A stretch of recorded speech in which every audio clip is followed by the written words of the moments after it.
Сәлем достар. Мен бүгін өзім жұмыс жасайтын компанияға барып заказдарымды алдым. Одан кейін балалармен 5-ші роддомға келдік. 5-ші роддомда құрбым босанып, осы больницада жатқан. Соған келіп кеттік.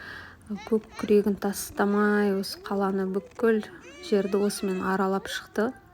Мына жақта сатып тұрған шығар, соларды алып бер деп жылап тұр. Ертең выпискада аламыз деп алып бермей қойдым. Сонымен үй жаққа келдік. Далада кішкене балаларды ойнаттым. Погода күшті болып тұр екен. Самокаттарын алып алып, есік алдында ойнады. Көршілердің бәрі далаға шығып, таза ауада, күн шуақта жүр екен. Барлығы ойнады. Одан кейін сол жақта тұратын бір Ләззат деген көрші апайымызға кіріп шай іштік. Осы Ләззат апаның үйімізге кірсек, ностальгия, бұрын ауылдағы үйлер есіме түсіп кетеді.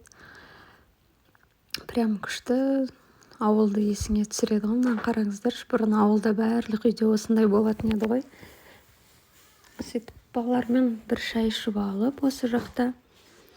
Содан кейін қайтадан үй жаққа келдік. Үй жаққа келіп, балалар үйге кірмейді, далада тұрып тамақ ішті. Тамақтарын далаға құйып бердім. Үйге кіргілері келмейді. Мама, пожалуйста, далада ішейікші, далада стол бар ғой деп Айша айтқаннан кейін осылай тамақтарын сыртқа шығарып бердім. Таза ауада жақсылап тұрып тамақтарын ішіп алды.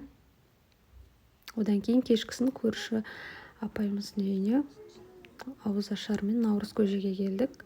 Әйтеуір өстіп лесенцалардан түсіп мініп, 2 этаж болғаннан кейін лесенцаға қызығып ары беріп жүрді. Одан кейін балаларды үйге тастап сіңіліме кешкісін осы Пейш киносын көруге бардық.